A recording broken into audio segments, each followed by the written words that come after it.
Hey everybody, this is Brett, and today I want to read to you a post that I just wrote, which is kind of in a nutshell the many things that I've done to regain my health. Because I do watch the news again. One of the things that I got rid of a long time ago was the news, but now I watch it again, and sometimes you'll notice that I kind of go back if I need to, if it's not too big of a deal, or if I find that I might benefit from whatever it is that I'm going back to. And I do benefit in some regards in knowing what's going on in the world. But tonight, once again, I see that there's a lot of talk about health care and blah blah blah, and what President Trump, I can't believe I said that, President Trump.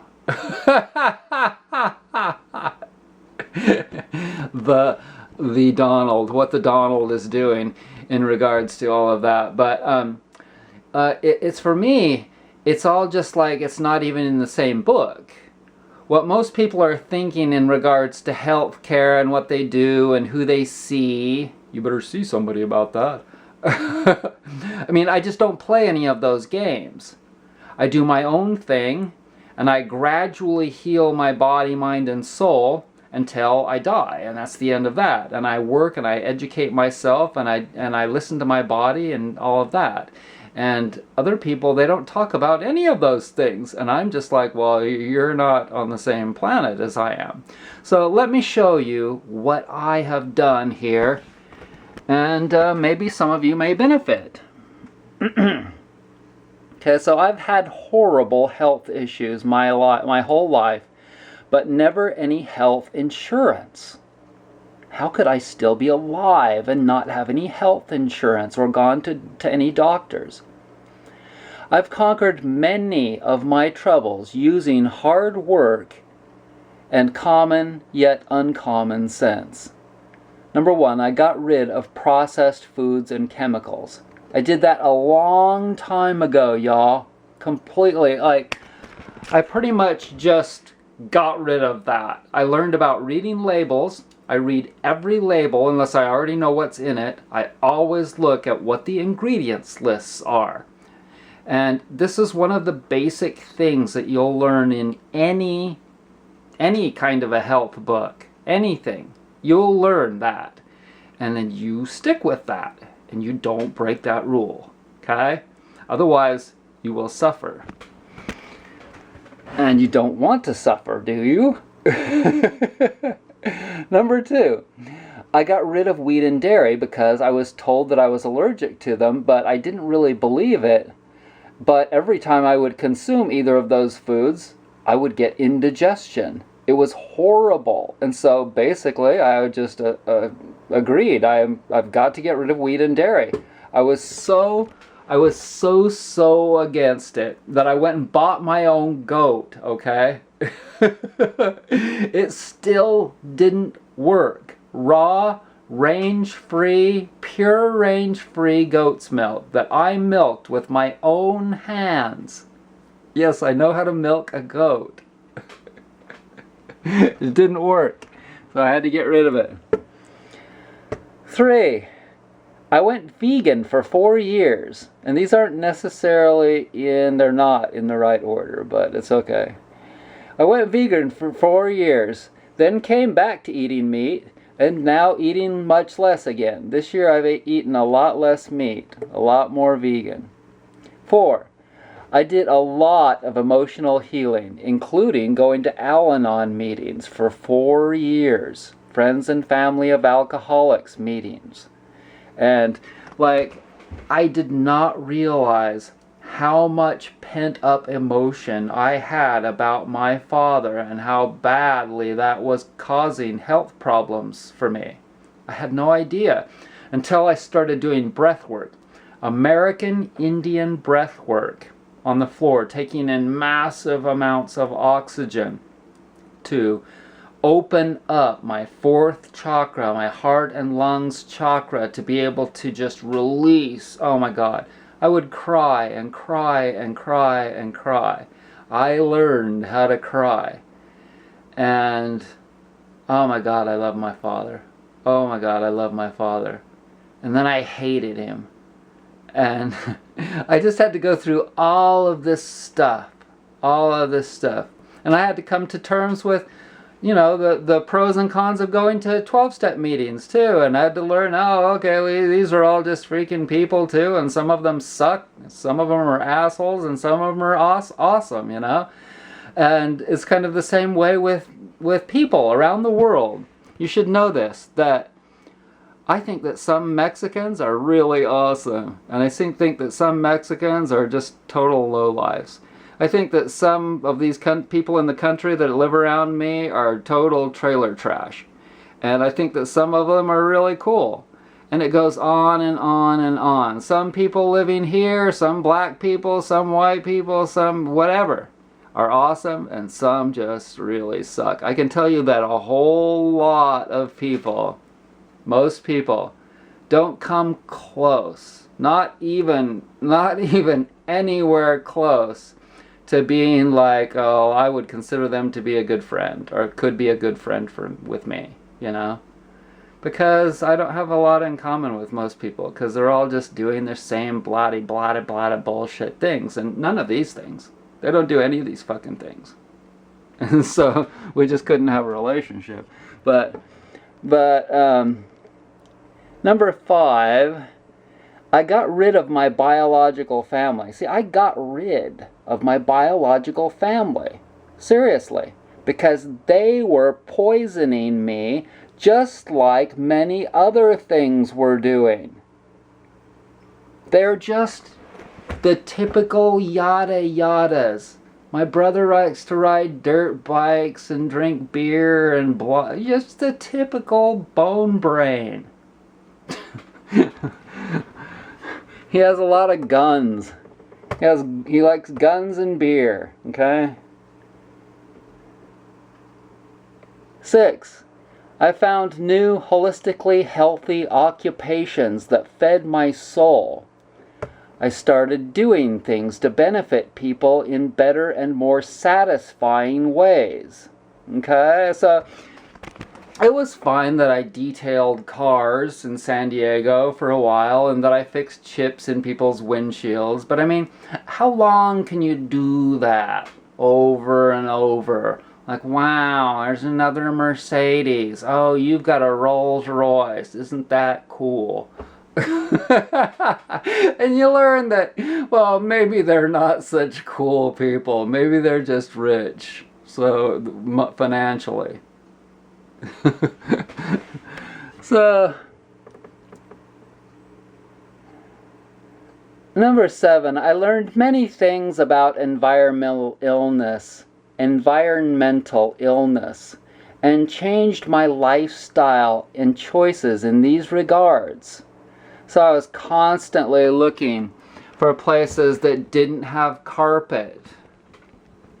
If I could get a place with no carpet, I would do that, Somebody said in a video not too long ago that because I had foam in the walls of this place that I was a hypocrite.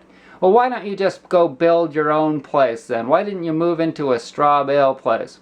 Okay, so the deal is that you can't always, when you make an improvement, you're going to lose some other things. Okay, so you gained 10 points in that particular respect. Oh, but I lost 3 points in another respect. Okay, you can't always keep everything perfect. The trailer that I lived in for 13 months had carpet in it. That's the first place that's had carpet in it for me. I don't even remember when I last had a place that had carpet in it. But I took it because there were other aspects of it that were beneficial, okay? The problem with the person that said that is that they don't have enough depth to understand that I just talked about. They don't have enough brains to get that. And so I'm like, well, okay, it's just another stupid ass. But, okay. Number 8, I learned about the law of attraction and strived toward connecting with higher energy people, places, and things. Okay, and you can only generally achieve that here, there. Sometimes you're going to put off bad energy. if you're not feeling good and you're just like, ah, man, I hate this world. So you're like, man, I just hate this world, and you're bitching about things all day, you know? Well, you're putting off bad energy. And it's not always possible to stay in a good mood. Everyone is going to get in a bad mood for whatever reason sometimes. But some people are always in a shitty mood.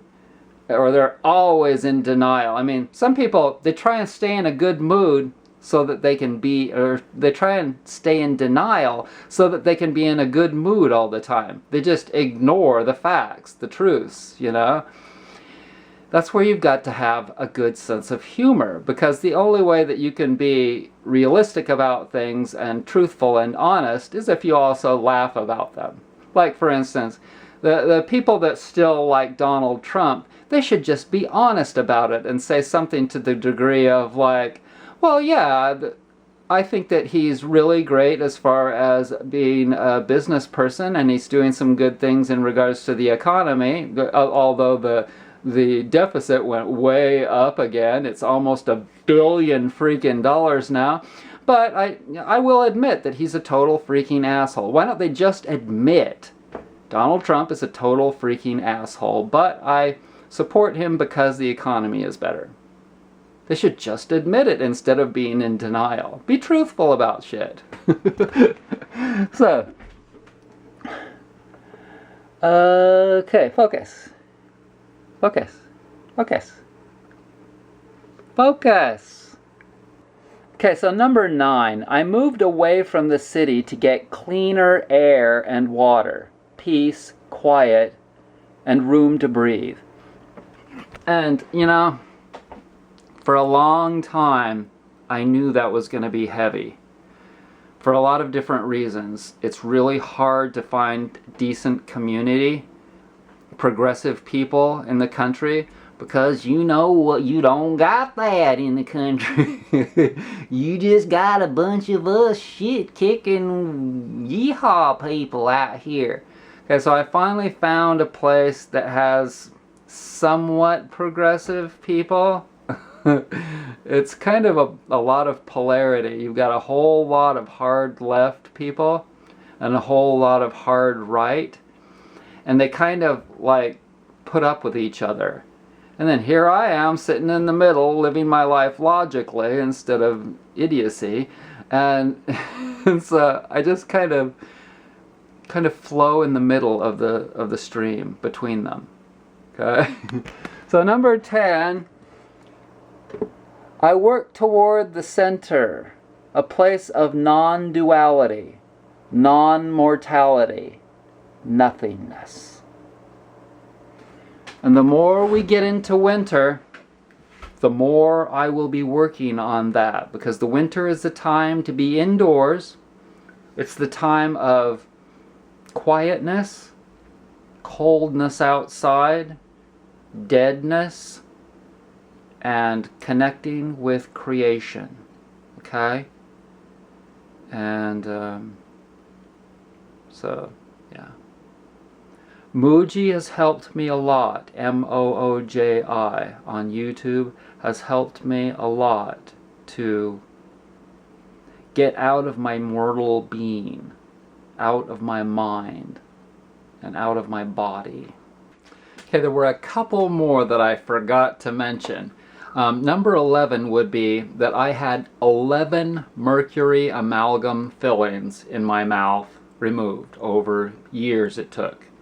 When I first started getting them out, I was so freaking sick from getting them out. And every time I got them out, it made me sick. And my gums were just so badly infected and full of mercury, I believe. And I've had to do a lot of gum massage over the years. And it's finally coming around, you know, you see my lips sore, my teeth lost and shit, you know. That's one of the biggest hells that I've been through. And you can bet that I so love dentists. I so love those bastards. Okay. And number 12 would be the obvious, that I have done a crap load of self-massage and stretching at home mostly. And yeah, without those things, there's no way that I would be here. I had to get those poisons out. Getting the poisons out of your body is such a burden. It's such a chore to do. And it will test you to your limits. Absolutely to the edge. And it's not a wonder that people are just choosing, you know, conventional medicine. Anything to avoid natural healing, because I'll tell you what, it ain't easy, baby. It ain't easy. I am a freaking holistic warrior. And I am still standing. I'm still standing. Yeah, yeah, yeah. So, in any case, you should know that the things that I've talked about tonight were just the tip of the iceberg, just the basic things and none of the specifics. And I have the ability to guide a lot of people. And I wonder sometimes why they don't order up a holistic consultation. The prices are right, the knowledge is deep, and here I am. Hello, this is Brett, or on Skype, or on Facebook, FaceTime, whatever rocks your boat. So, yeah, I stay busy, busy, busy. I don't worry about it because I know what I have to offer is very, very valuable. And if people don't want it, well, maybe they're scared. So I want to thank you so much for joining me, and I hope that you learned something from this video. And, you know, I have a whole lot more campaign promises to make. It's all just kind of a joke, you know, because, you know, it's pretty obvious that, I mean, if I were to even get a couple of thousand of you, that would be pretty cool to vote for me, you know, as president. But I don't want to be president of the United States. I'd be killed. They would be like, you can't take my Mountain Dew away from me. Even though it would do them good. They'd all go nuts with sugar addiction cravings. So thanks so much for joining me.